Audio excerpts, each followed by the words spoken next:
On June 30th, 1995, the lights in Phyllis Hyman's New York apartment still burned, but she lay motionless beside a note. "I'm tired. I'm tired."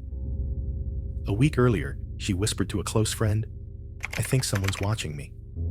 The R&B diva who once shook the Apollo Theater, who left Stevie Wonder in awe, was gone, alone. She had it all: a voice that silenced auditoriums, Broadway stages at her feet, a #1 hit with "Don't Want to Change the World."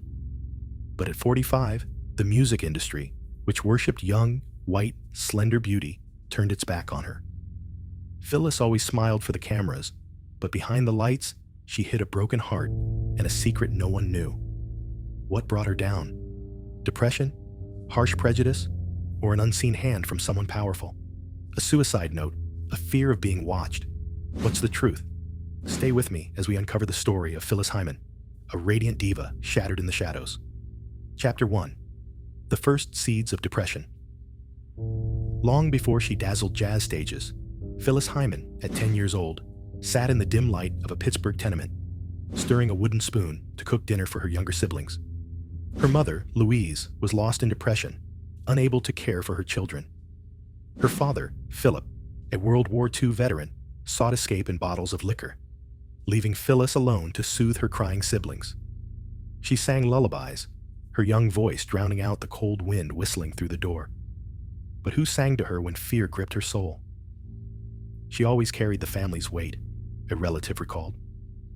That burden, heavy as stone, carved loneliness into her heart, a wound that never healed. At Carrick High School, Phyllis found a rare light in the choir. Her contralto voice, like thunder wrapped in velvet, stunned her music teacher, David Tamburi. "She sang like the whole world was listening," he said. A music scholarship opened a small door, but Phyllis's dreams were too big for a classroom. At 21, she dropped out, joining the band New Direction, singing in smoky Pittsburgh bars where dim lights lit only the stage, not her heart. Though her voice moved audiences, she felt invisible. Who did she call out to under those unfamiliar lights? No one answered. No one waited. The 1970s music industry wasn't kind to a tall black woman like Phyllis. Nearing 30, when fame arrived, she already felt the sting of harsh prejudice. She debuted late, and this industry doesn't forgive age, a fan later shared. Long nights on small stages, sparse applause, and the pressure to prove herself wore her down. The loneliness from childhood clung like a shadow she couldn't shake. A school friend recalled a strange story. Once, they saw Phyllis alone in an empty choir room, whispering as if someone was there. She said, "I don't want to be forgotten." Who was listening? Or was it just her own echo? Was this an early sign of depression or a deeper crack in her soul? Phyllis poured her pain into music, but it also fed a darkness within. She once told a relative about a fear no one needs me. Maybe it wasn't just a feeling. Maybe it was a fate, trailing her like a shadow she could never escape. That loneliness, seated in childhood, took root, waiting to erupt into tragedy. Was there a hidden fear from those early years that shaped her destiny? Did that childhood loneliness and shadowy fate plant the seeds for Phyllis's tragedy? Chapter 2. Career Success Deepens the Illness. They say 1976 was when Phyllis Hyman shot to stardom. But on her first night in the studio, recording "You Are My Starship," she slipped into the bathroom, sobbing, whispering, "I'm not sure I'm ready." Her contralto voice shook the room, but in the dark, what did she see that others didn't? Norman Connors, who discovered her in a smoke-filled New York club, opened the door to fame. But from the start, she carried a fear, not just pressure, but something deeper, like a shadow waiting. She climbed the ladder, from stifling, beer-scented clubs to dazzling Broadway stages. Each album, each performance, was a triumph over others' doubts and her own. Loving You, Losing You, captivated listeners.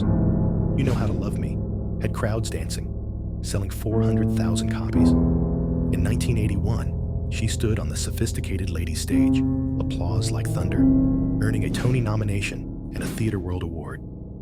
By 1991, Don't Want to Change the World topped the R&B charts.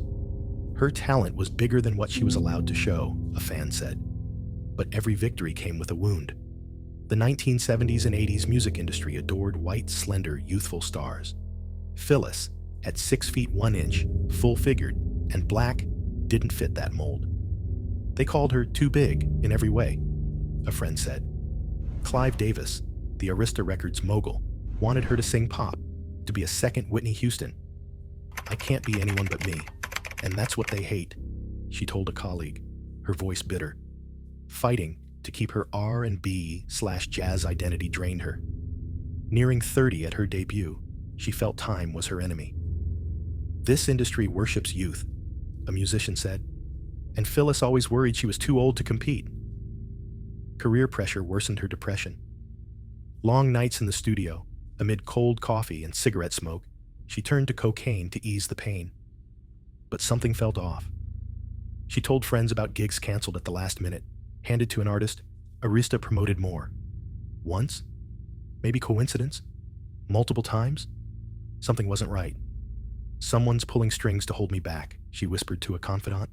Was it Clive Davis, or just paranoia from her mental illness? She stood on stage, her voice enchanting the world, but backstage, she felt hunted. The bright lights couldn't hide the growing shadow within her. In the spotlight, people saw only Phyllis shining. No one saw the cracks spreading backstage. Chapter 3. When Love Cuts Deepest. Amid the applause, stage lights, and champagne at New York parties, Phyllis Hyman felt cold. In 1977, she wrote her first letter begging a man to come back, unanswered. After her death, a desperate love letter was found, no recipient named. All we know is, they didn't reply. Who broke her heart, and why? Phyllis's love story was a search, not for love, but for why she was never loved back. In 1977, Phyllis married Larry Alexander, her manager, hoping for a haven in both life and music. But their marriage was like a duet out of tune. Larry wanted control over her career and heart. By 1982, they divorced, leaving her with fragments. She wrote letters to Larry, begging him not to go, a close friend said, but those letters just sat in a drawer. She turned to Tad, a younger musician, then Martha, a woman she met on tour. But each relationship ended in silence. Her song, Old Friend, rang out like her cry, each note a plea to be loved. Her pain seeped into every lyric a fan shared. The music industry added to her wounds. In her 30s, Phyllis faced judgmental stares from those who valued youthful, slender, white beauty. Looking in the mirror, she'd tug her collar high, hiding her chest, then laugh. But the laugh never reached her eyes. She turned to cocaine to dull the pain, partying in New York clubs where neon lights lit only her forced smile. Phyllis stood in crowds, but was always alone, a bandmate recalled. The industry labeled her a diva craving love, a tag that cut into her pride. A strange detail darkens the story. A close friend said that even after the divorce, Phyllis suspected Larry was secretly steering her career from afar. She saw gigs canceled at the last minute, opportunities quietly passed to others. No one knows if it was real, the friend said, only that she stopped trusting anyone. Was Larry, or someone close, betraying her? Cocaine and liquor became her companions, blurring the fear of abandonment. But in her eyes, you saw a diva who no longer believed in love, or herself. In her final bedroom, they found a photo of a man torn in half, as if she wanted to forget, but couldn't. Chapter 4. Cruel Prejudice. The industry abandons a black woman. Clive Davis once looked Phyllis Hyman in the eye and said, "You could be Whitney if you'd change."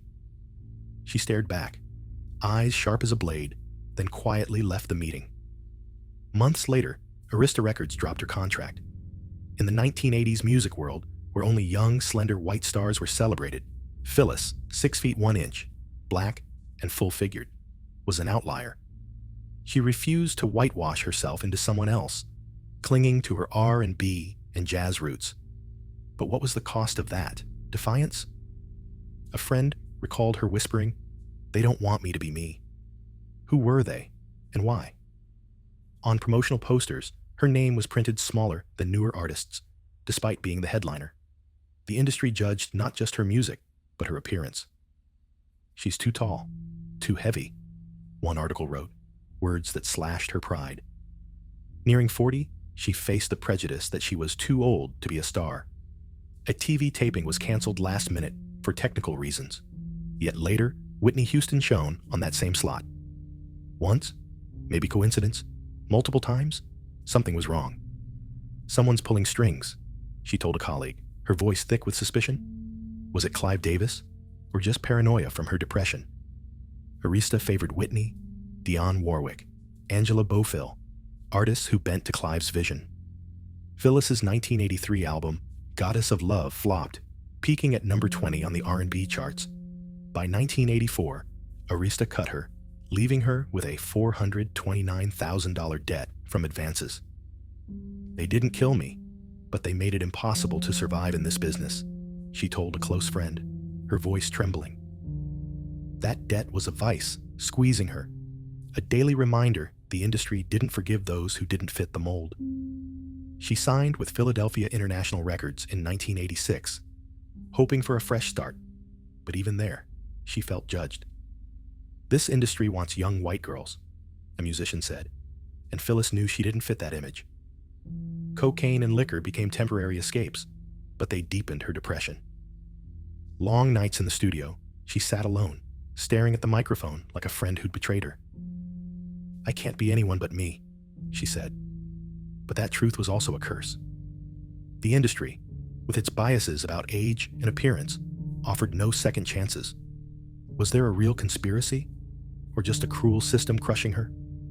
A voice like Phyllis's should have echoed forever. But in that industry, sometimes what shines too differently is silenced just as it starts to sing. Chapter 5. Self-Destruction, the Battle with Depression. One August day, after a long recording session, Phyllis Hyman broke down crying in an empty studio. Friends said she'd been laughing and singing moments before, her contralto voice ringing out to drown everything else. 6 hours later, she sat alone with a bottle of vodka, eyes lost.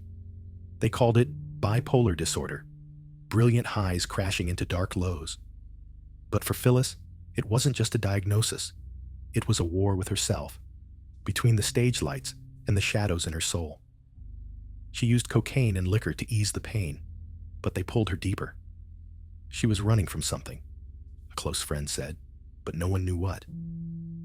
The music industry, with its harsh biases, offered no support. In her 40s, she was called heavy, out of control, words that stabbed her pride. They made me feel worthless, she said, voice shaking. In 1985, she auditioned for Shug Avery in The Color Purple, believing she'd shatter every stereotype. But she left with a whisper from the casting room. She's too controlling. Someone wrote that. No one named names. The chance slipped away, and Phyllis blamed herself. She tried to control everything, an actor recalled, but only to hide her fear. On rainy New York nights, she'd sit in her car, not getting out. A bandmate tapped the window. She cracked it open, saying softly, "I'm tired of pretending to be strong. I don't know who I am anymore." Those words, like a confession, echoed in the rain. She entered rehab in 1986 and 1990, trying to quit cocaine, but stopped her psychiatric meds, fearing they'd dull her creativity. Addiction made her lose control, a fan shared, but the industry didn't forgive her. In her 40s, she felt cast aside as too old, no longer the young beauty the industry idolized. Each time she looked in the mirror, she tugged her collar high, as if hiding herself. A chilling detail darkens the story. She once told a friend, "I carry this from my mother." A curse. No one knew if she meant it literally or was lost in thought. Only that she stopped looking in mirrors after that. Was it her family's legacy of depression or a deeper fear? She stood on stage, her voice captivating audiences, but her eyes were empty. She sang like she was saying goodbye, a musician recalled. The industry, with its cruel judgments, didn't reach out to lift her up. Phyllis stood in the spotlight, eyes lit by stage lights, but inside, she was sinking, and no one reached out to pull her up. Chapter 6. Despair, the Final Days. On the morning of June 30th, 1995, Phyllis Hyman sent her assistant on an errand, saying she'd prepare for a show at the Apollo Theater. When they returned, the lights were still on, the door locked. Inside, on the table, was a note. I'm tired. Those I love know who they are. Phyllis had taken a lethal dose of pentobarbital with vodka, lain on her bed, and never woke. Just 6 days shy of her 46th birthday, she chose to leave in an apartment thick with liquor and cigarette smoke. She called, crying, saying she couldn't take it anymore, a close friend said. The voice that once shook the Apollo was silent, leaving only the ticking of a clock in a cold room. In her final days, Phyllis lived like a ghost. She isolated herself in her New York apartment, surrounded by empty vodka bottles and sleeping pills. Her album, I Refuse to Be Lonely, recorded earlier, felt like a prophecy of her departure. At 45, she felt forgotten by an industry that deemed her too old and not pretty enough by its harsh standards. They don't need me anymore, she told a friend, her voice flat as if accepting fate. She read books, spoke of death, and refused to see friends. In that apartment, there was only cigarette smoke, an armchair, and a photo of her mother, face down on the table as if she couldn't face the past. A chilling detail deepens the mystery. At 1 a.m, days before her death, she called a friend, whispering, I hear footsteps on the roof. They know where I am. Was it paranoia from depression, or was someone truly frightening her? She locked doors, drew curtains, but her eyes stayed wary. She sang like she was saying goodbye, a musician recalled. Depression and loneliness crushed her, but was there something else? The industry, with its biases about age and appearance, had abandoned her. Cocaine and liquor couldn't dull the pain anymore. Did she choose to end it, or was it the only escape left to her? Epilogue, a legacy and an unanswered mystery. Phyllis Hyman had it all, a voice that hushed auditoriums, a beauty that outshone stage lights. But when she left, there was only a suicide note and news clippings smaller than the sports section. She was the R&B diva with the #1 hit, Don't Want to Change the World, a Broadway star in Sophisticated Ladies, admired by Stevie Wonder and George Harrison. But depression, loneliness, and pressure from an industry that worshipped young, white beauty drowned her. Her album, I Refuse to Be Lonely, released after her death, was an emotional farewell. Memorial shows in 2025 honored her, and a young fan, born in 2001, shared, I heard her in 2022 and felt the pain in her voice. She left a legacy for Jill Scott, Mary J. Blige, and R&B lovers. Her song, Meet Me on the Moon, as one fan called it, a timeless masterpiece, still resonates. But Phyllis's story isn't just talent. She battled bipolar disorder, addiction, and cruel prejudice. At 45, she was deemed too old, judged for her appearance, pushed to the margins for not bending to Clive Davis. I won't let anyone break my spirit, she once said. But that spirit shattered. Her story teaches us the industry must support mental health, especially for Black women facing injustice. The mysteries linger. A love letter, found after her death, unnamed, read, I don't blame you, but he said he'd ruin me if you didn't leave. Was it a warning from someone? Did Clive Davis, as online rumors suggest, suppress her to favor Whitney Houston? Or was the letter a product of a troubled mind? A neighbor said, the night she died, she drew the curtains, locked the door, and left the TV on mute all night, as if afraid someone could hear her. The whisper of footsteps on the roof, paranoia, or a terrifying truth. Her death was ruled a suicide, but fans still wonder, was an unseen hand pushing her to the edge? Listen to Meet Me on the Moon and share Phyllis's story to honor her, a diva forgotten too long. She teaches us that even the brightest stars can fade in darkness without love and support. Her voice may have touched millions, but what broke her heart? We may never know.